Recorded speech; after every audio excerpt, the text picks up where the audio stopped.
Who are these people? You've been doing a lovely bit of work along with the Dissonant, um, you know, Big Man and Crab, and you and Grab and Joe. Yep. So I figured Iron Brothers, sisters. Yep. And we'll play that video from Joe here in just a second, but I do have the article here. Where is it? There it is. And I have to make sure your name doesn't say Joe anymore. But says I'm not Joe. There you go. Look, I'm gonna fix that on the fly. Look at that. Joe's badass. Shout out to Joe Nice for coming and doing INN News. Thank you for doing that. Killed that. Thank you. Love friend. you, man. Yeah, we need to have him back soon. When he's by traveling the world, so it's hard to get a hold of. But I'm glad he was able to kind of speak into, eugenics and just his his mindset and touch point on a lot of stuff that I wasn't even thinking of. So glad to have him off at least for that segment. This is a continuation of the Breaking Points, and their billionaire funding and shit. And specifically the story behind more of the realignment and that kind of stuff. But the last article, which if you haven't read, talked more about like the realignment and the Intercept and Matt Stoller, right? And specifically Saga, right? So and this one went into more of that, right? And Pierre We're the Omidyar same. I mean, again, just reminding people about the Hudson Institute again and Marshall, and that they work for them. And I learned a little something that Marshall actually works for the Lincoln Network, which it turns out they're the funders of the Lincoln Project, which I wasn't even aware of. But I believe Crab was the one that pointed me out to the fact that, that's Lincoln Project. Again, this was a video cut up by STFU Shitlib Joe, member of the INN, and he does supreme editing. I don't know if we have sound. We do. We will. Sound nice. I was just letting you. But yeah, this is FDU Shitlib Joe, another member of INN. Does great little videos. So we'll let him speak for himself here. Hey guys, it's Crystal. And Sagar, we have an amazing announcement for you. We are starting a brand new, totally independent show. Could not be more excited about it. We want to compete with CNN, Fox News, MSNBC. They've got endless resources, but we've got you. Guys, if you haven't canceled your Breaking Points subscription to, I don't know what you're doing. Get on it. These people are literally like promoting economic warfare and real warfare with China. Should not be giving them your money. That's something else that we're really proud of, is that the audience has really different views across the entire spectrum. No one's actually holding these fucks accountable because they brainwashed their entire audience into thinking that we should be going to war with China. Breaking Points is building a network with most of the same issues as corporate media, and he says got to give the viewers of Breaking Points what they want. So who is the viewers?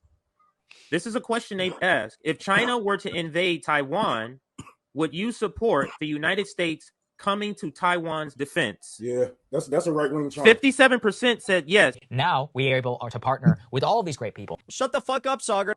So that's the main graphic for everybody together. Breaking Points asked the guy that's against forced to vote. What is happening over here with Breaking Points?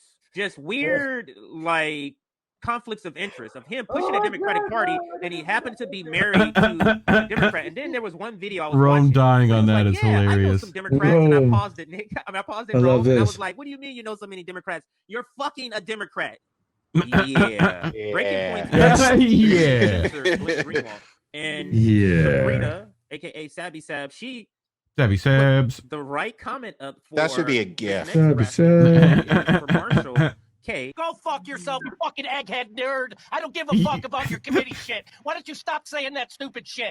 That's directed at Matt. It's a tumultuous time. Yeah, it's a Katie. sad time. And it's a dangerous time. But there is not a reason to give up on the fact that every day, the harder we work and the more people that we expand and more, that we actually can change with the status quo. You know, change feels like it's not happening and then it happens all at once. Shut the fuck up, Sagar. What does this say to you? Does this scream revolution? Does this scream this scream urgency? We want to continue to upgrade this studio.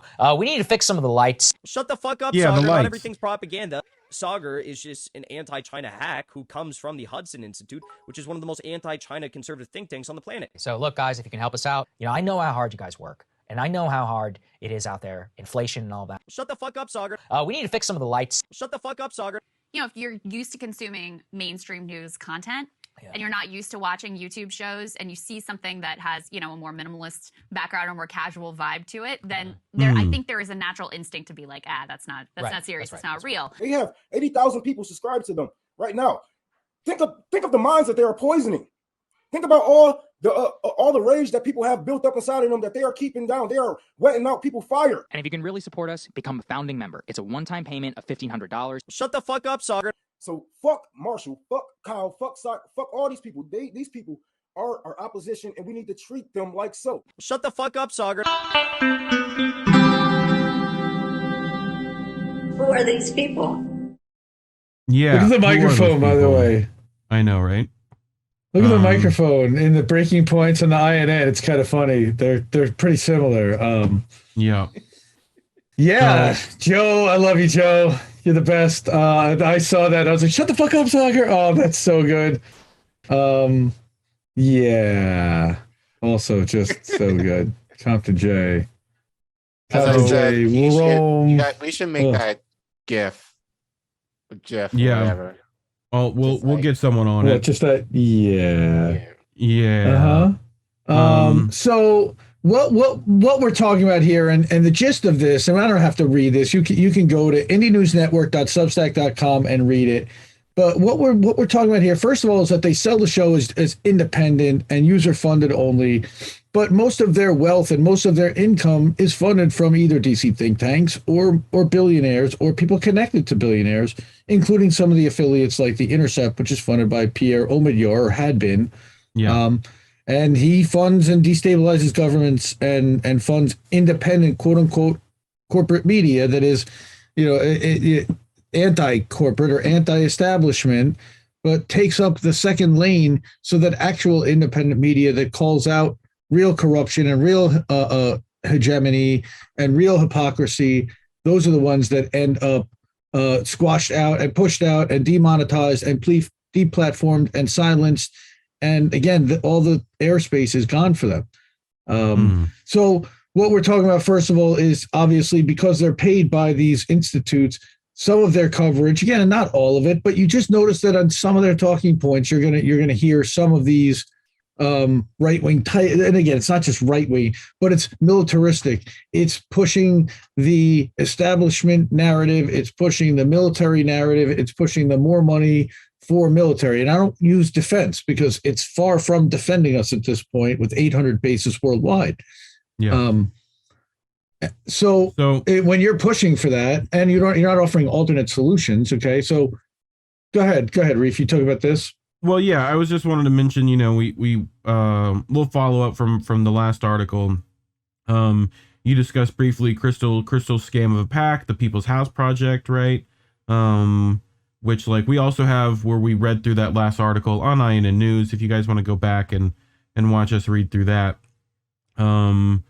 So, talked about the People's House Project, was funded directly through Reid Hoffman, right? A notorious Russiagator, anti-Trummer, and former member of a board of directors at PayPal. Where's Omidyar money's from too, isn't it? Like PayPal, or is it eBay, right? Yeah, we get a little further. We get to that a little further down. But before we get to even that, let's look a little bit into Reid Hoffman and what's his deal besides PayPal. All right. Right. Since PayPal, but yes, Reid Hoffman had been funding. So what we found here is that he funded the People's Policy, the People's House Project. It wasn't just him; it was him and a couple of Chicago donors, and we're starting to look into who those Chicago donors are also, and what their deal was, why they were contributing, why Crystal made so much more than they gave out. But what's the deal with Reid Hoffman? I mean, he did make a ton of money from PayPal, but also from LinkedIn. He's a founder of LinkedIn. Yeah. So this guy, he's a multi-time billionaire who's built multiple businesses. He was a founding board member of PayPal. And he has a savior complex in some way, shape, or form. And I read this article from 2012. It's a glowing, kind of gushing interview where they're talking about him, and he has to wake up and decide what he's not going to do today because he has so many things that he possibly could do. Does he want to save the world or savor the world? And that's the quote that I grabbed from there. And they said, well, he actually wants to save the world. And then there's another quote that says he imagined when he growing up playing the game of government with his friends that he would be running the CIA. Well, as it turns out, that he's actually been funding like all the candidates on the Democratic side as well as the anti-Trumpers. Right. And just recently, Liz Cheney has become the flavor of the month. And as it turns out, like last week, before she had even really become that flavor, I was like, wait a minute. When I looked at his donations for 2022, I already seen that he was donating to Cheney for Congress in the primary in February. Yeah. All right. Yep. Red flags. And that's how we knew that this was being set up to make her a darling of the Democratic Party. All right. And they're going to try to run on maybe some kind of unity ticket and who knows, or elevate her so that she becomes Speaker of the House. They get rid of Kevin McCarthy, the Tea Party guy. They think she's more palatable because they're just as war hawky as each other. Yeah. He's more obstructionist and more Christian conservative and more focused on certain social issues that the Democrats are. Again, he's focused on anti-abortion. Yeah, and here's and I think that Liz Cheney may have a bit of again, she's still 92% of the time Liz Cheney voted with Trump. So she's, again, no friend to the Democrats, though they are trying to make it like she is. It's hilarious. Yeah. It's the uniparty, really. It's, again, the internal war and struggle that's being artificially manufactured by the media as well as by the quote unquote independent corporate media. I call them the IMSM or the mid-libs. They are now occupying space and calling themselves independent, which means, what does independent media really mean? Yeah. Are they trying to, kind of skew what that perception really is? Well, people think, well, they're user funded, and we're going to talk about their funding and exactly what kind of revenue it looks like they're making based upon a back of the napkin math and their own words and their own, what they're saying themselves. Right. You know what? I kind of equivocate this to, like, it's almost, not almost. It is the equivalent of now politicians saying, I'm only funding my campaign through grassroots. Yeah. Or organizing, or like, just like taking small money donations, because they know they caught on to the fact that, like, if you mention that you take money from big corporate donors, that people know now that, like, oh, that's a bad thing. But like, if you're taking from small money donations, like from people like regular folks, then generally it gives the veneer like, oh, there must be good because they only are taking money from, from regular folks. But like, as we know, like, the idea, while I think it may have been good in theory or initially, has been co-opted into more sinister means. And I think especially given, breaking points, and I think Rob has said this, like, CNN is dying, like all of these legacy news networks are essentially dying because they haven't gotten, they're not getting the views that they used to, especially like people are not watching TV in the same way now. People are like turning to like YouTube or going online to get their news. So they had to figure out a way, like, how can we get people to watch news, but have them not feel like, oh, like it's all corporate and like shady and like having an agenda or whatever else from corporations. Oh, I know, like, let's have breaking points. I'm using them as this example, but we'll say it's independent, meaning free from corporate influence. Yeah. In the guise of, oh, they are more trustworthy, when it's still the same shit, just repackaged in a different way. Yeah. I agree. Yeah. Go ahead, Grief. Well, I was just saying you continue to kind of go into Omidyar and the Intercept and how they're connected here. founder of the Intercept and then billionaire. there you get to the PayPal mafia. Yep. Mm-hmm. Well, Hoffman was EVP, which is executive vice president, right? So he was responsible for all external relationships of PayPal, right? So Omidyar and Hoffman are both members of a club known as the Mafia, the PayPal Mafia, which also includes, most famously, Musk and Peter Thiel. Members of this group are and have been highly influential in determining how media today is presented, consumed, how narratives are crafted and delivered, and as well as hiring the executives to craft them. So you go into Alan McLeod's reporting on some of this, right? Yeah, and then we got Alan McLeod, we got Alex Rubenstein. Yeah. From Mid Press News, Whitney. We got some Whitney Webb in there too. Love us some Whitney Webb. Love you, Whitney. We'd love to see you on INN News one day talking about one of your stories. That would be an honor and a privilege. You go into talking about Mark Ames on the leaked documents that show Omidyar funded the 2014 Maidan coup in Ukraine. Then I think Oliver Stone talked about as well, with like Ukraine burning or whatever, right? And then Rubenstein and Mid-Press, Ukraine on fire. Used his wealth to advance Washington's policy of regime change, and has partnered with CIA cutouts such as USAID and the NED, which fund independent media outlets like Bellingcat, which we know TYT is definitely a fan of. And Paul Masson. Paul Masson. Paul Mason jar. But Blumenthal and Rubenstein wrote, behind the image he has cultivated himself as a progressive philanthropreneur, Omidyar has wielded his media empire to advance the Washington consensus in strategic hotspots around the globe. His fortune helped found an outlet to propel a destabilizing coup in Ukraine. He's helped establish a network of oppositional youth activists and bloggers in Zimbabwe, and in the Philippines, he has invested in an oppositional news site that is honing corporate surveillance techniques like a mood meter to capture non-rational reactions. Meanwhile, he has partnered closely with the leading arms of U.S. soft power from the U.S. Agency for International Aid and Development and the National Endowment for Democracy, acting as a conduit for information warfare-style projects in countries around the world. So, yeah, I mean, and like how exactly, I mean, I know Omidyar's with the Intercept, right? Which Breaking Point said was also joining them, right? So, thoughts so far, Colin? I mean, this is nothing new that I, haven't heard from Indy, previously, but every day. Yeah, basically.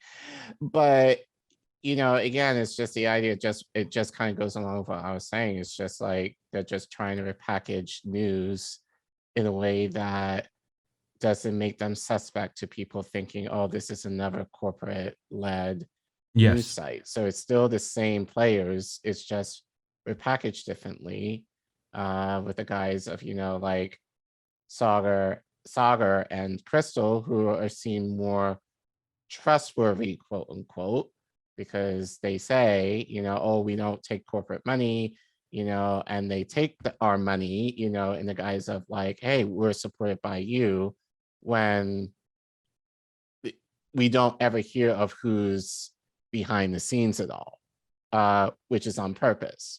Yeah. So, especially given the kind of connections that Sagar and Crystal both have, it's, and I get why people might not necessarily think of it in this way, because, we see what we see from them, and they come off as believable, like, we only take on the news in this way, but that's a front just in terms of like the real people behind the scenes who are just essentially like crafting the facade that these personalities are making, that they show to us. So yeah, it's not surprising, but yeah, it just makes it more nefarious to what they're doing.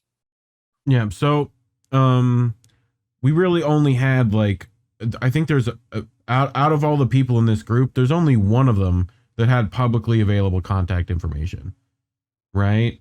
that like actually answers their stuff. So here, this is when did they put this out again, Indy? May 30th, right? Mhm. This is from the @Points community Twitter, right? And this is after they had done the show on their anniversary, right?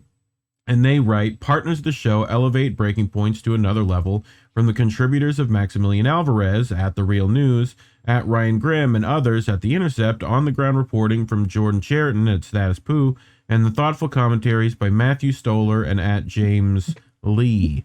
So, and they include all of these logos, and, like, they definitely made it seem as if this was a network they were forming. Right. Indy, we definitely, we reached out to Max. Which one? Is this the old one? Yes. Why did I scroll all the way up to the top? So you're way past it now. Yep. I got it.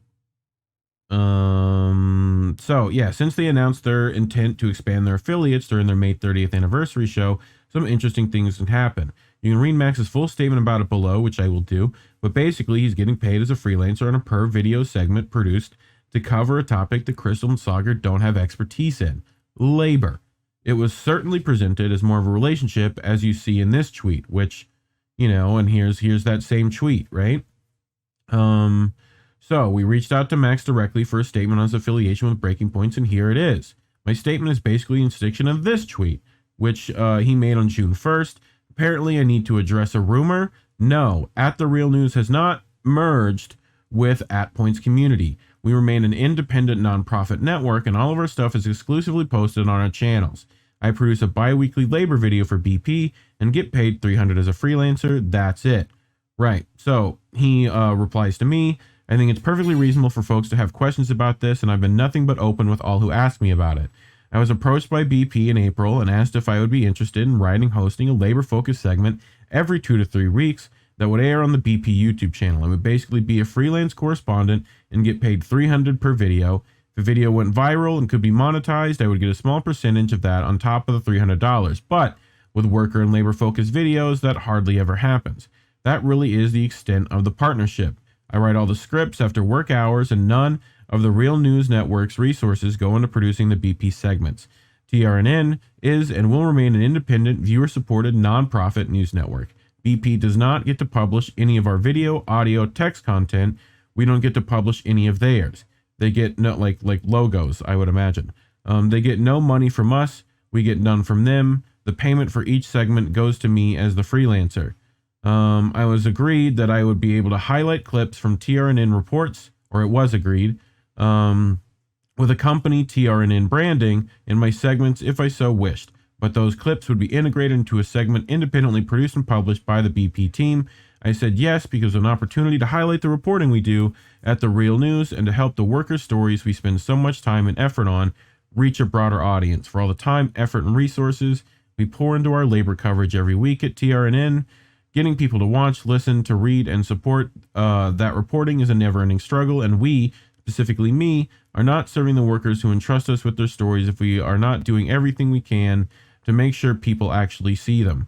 Before making any decisions, I consulted with the TRNN staff, and we came to a democratic consensus that me doing this segment for BP under the terms of this agreement was worthwhile and would not compromise TRNN's independence or editorial mission. So far, Max has produced 3 segments of The Art of Class War for the BP channel, and he lists those segments. So hope that clarifies things. Thanks a bunch, Max. We find it interesting that TRNN and Max, and possibly others, were unaware they were going to be mentioned in this way on this stream. So, but yeah, and you showcase Franco, who let you come talk about the first article, right? And recently brought you on to discuss this article, and Sabby covering, bringing you on as well, I think, right? This is me and you covering it on How Did We Miss That. Franco went on with, or Mad Crab. Were you there with him, or was it just you? Or was it just Crab that went on Political Matrix? It was originally just Crab, and then I popped in Gotcha. as well. And again, we went through the first one, and now we're just starting to go through the second one, and we've got a third one that asks a bunch of additional questions, and again looks into some of the funding and what the monthly looks like and what their annual or lifetime subscription funding looked like, and how much they've made off of that so far, and also taking a deep dive into one of their affiliate partners, that whatever you want to call them. It's not necessarily a network, but the freelancers that they've hired, to look at why have they hired them, what is the deal with these folks, and how does it link? Where's the connection? What are they all getting out of this, other than maybe a lift because Breaking Points has been a growing channel? And I got to even start to ask questions about that growth, and how much of that is due to algorithmic kind of pushing, where they're in the suggested the suggested things. When you're auto playing, Breaking Points will come up next. Just about every day in my YouTube suggestions, it's suggesting me to watch different segments. And I'm sure that some people will see the titles and they know how to make enticing titles and say, oh, yeah, that's pretty cool. I'll take a look at that. And that picks up some views. But I mean, look, if you scroll up to that tweet again on Saga, on Saga's tweet, if you look at the Breaking Points community, which as an unofficial channel on YouTube or on Twitter, I understand they're not going to have the same amount. On which article? Points community. Yes. The one from Points community is on both articles. Yeah. The one from Saga is in the first article. Correct. That look at how many likes and retweets there are on that. Yeah. This is for a show that has 2 retweets. 800,000 followers on YouTube. I can't stress this enough. 800,000 followers on YouTube, yet they only have 12,500 fans on Twitter. Now, what's really weird, again, and I'm sure, I'm not sure. I need to go back and I need to watch their content and see if they've talked about a strategy or the reason for not being engaged on Twitter or Facebook or any other social media. Those 12,000 followers gave you 37 likes, and you have very low engagement in that case. Right? When did they start? Yes. When did they create this page? That's interesting. November of 2020, which means it might have been a Crystal and Saga Hill Rising fan page, because they didn't even break off to do Crystal and Saga until June of 2021 was the first episode. This is an unofficial account. That's right. So they don't have an official one. They don't even have an official Rising. They don't even have an official account for Crystal for Crystal Kyle and Friends. I think Crystal Kyle and Friends may have one. Yeah, I'm not even sure. This show certainly is not. They basically just have their own individual Twitter accounts. Right. Again, it says unofficial account with Saga and Crystal. Right. And I just think that it was the Hill before that. Yeah, so I have a couple of things that I want to say. I think it's just immediately, since I'm thinking of it right now, I think it's very weird that you would think this is a big deal, that they wouldn't want to promote their I want to say network, their channel, their videos, their everything, but in one spot on Twitter, especially given the base that they have allegedly. Number one. So I do think it's kind of strange, and I have thought it strange that they don't have their own official account. Number one. Number two, and actually this is something I wanted to ask you, Indy, getting, maybe if you noticed too, getting $300 per video. Is that typical as a freelancer? I mean, it depends on it depends on individual. We theorize that probably Cheriton's getting that too, and James Lee probably as well for segments that they help BP produce. I mean, Stoller likely as well.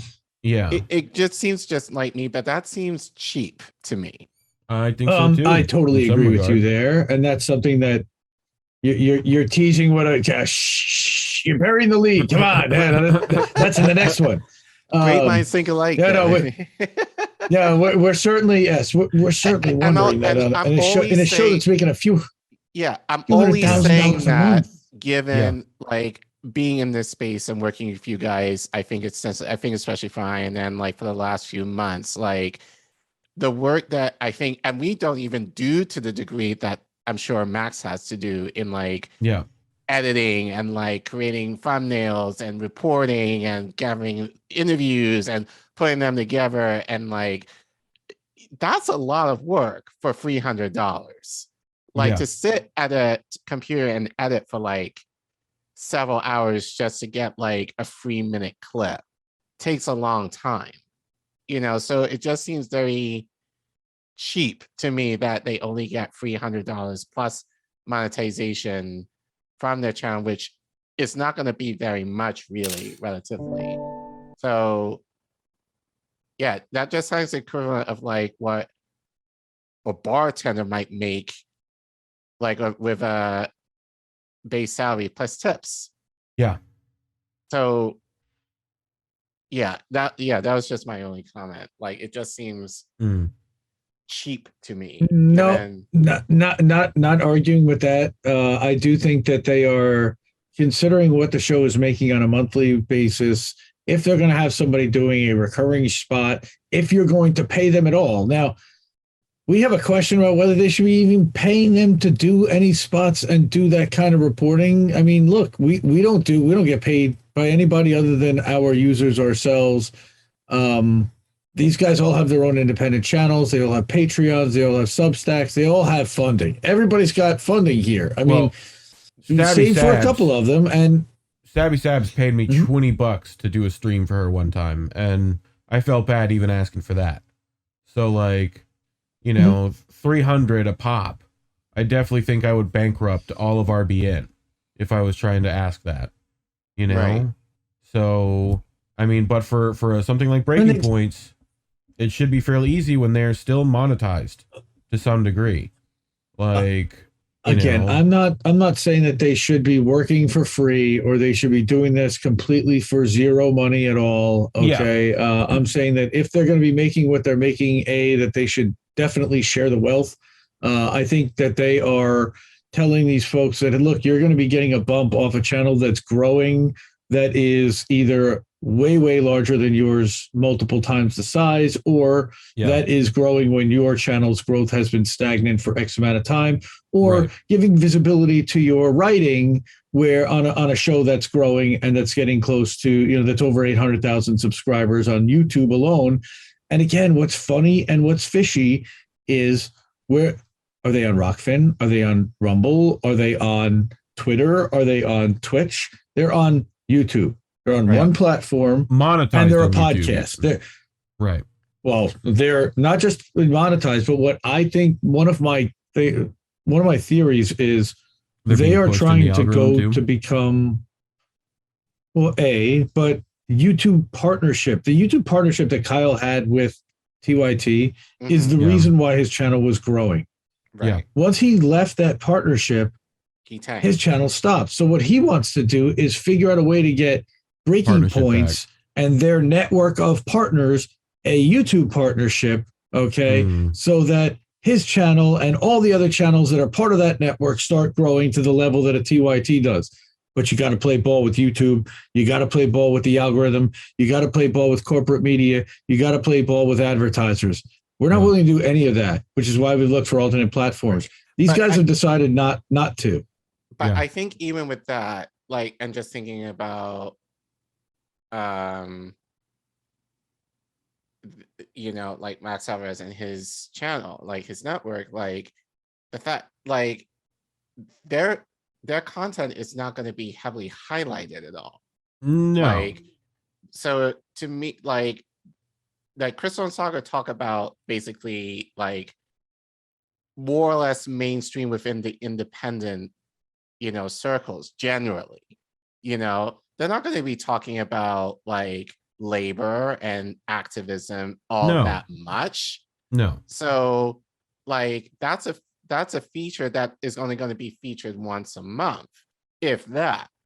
So to me, the idea of like them paying that much, that little for something that really, honestly, if they were really like independent and really wanting to push for more direct action / mutual aid causes or activism, like that should be, to me, highlighted a lot more if they wanted to be truly independent. Right. But it's still within the reins of corporate. You know, we will talk about mainstream stories within the independent sector, that media sector that you know, like people want to know about, and we'll kind of go into like a lot of these more niche topics, but not a whole lot, because we got to obey basically the overlords that is. So, Right. you know, so if anything, I'm kind of confused in a sense, more so now than ever was. Like, why would they still be willing? I get it. Like, it's a way to kind of highlight more stuff that I think elevates their work and elevates the issues. But if they're not even going to be a major focus, to me, why bother? Yeah. They're almost kind of better off doing stuff like with us, and we would feature them all the time. Or RBN. Because that's what we're looking yeah. more to do. Breaking Points is not looking for people to be like fully into direct action or doing anything. They want people to fill the gaps as an excuse. It's like, yo, look, we have James Lee here and he talks about this and that and this. Right. You know, it's or look, like we have Jordan here and he gets out in the street. Know, like the feel good segment of the week or / month. Mm-hmm. Like, that's all it is to me. That's what it gives. And it's not even the feel good segment. It's the poverty porn, or it's the we're all going to die, or it's the here's what the crazy lefties are talking about these days type of thing. Right. And that's what they're going to end up framing it, at least behind the scenes. Mm-hmm. You know, maybe not necessarily on air, but the way it's presented and the manner in which it's framed and the amount of stories that are corporate funded that it's framed against tell you how they feel about it in the same way. At the same time, up against Sagar and Marshall, and I'm sure they'll have more of like their right wing friends, like to be affiliates and things like that. Like as time moves on, So I don't know. Is it going to be the Daily Wire? Porn, they got Jordan for that. No offense. Well, that's exactly right. I mean, all the offense in the world, but so to me, it's just like unnecessary that they even are part of it.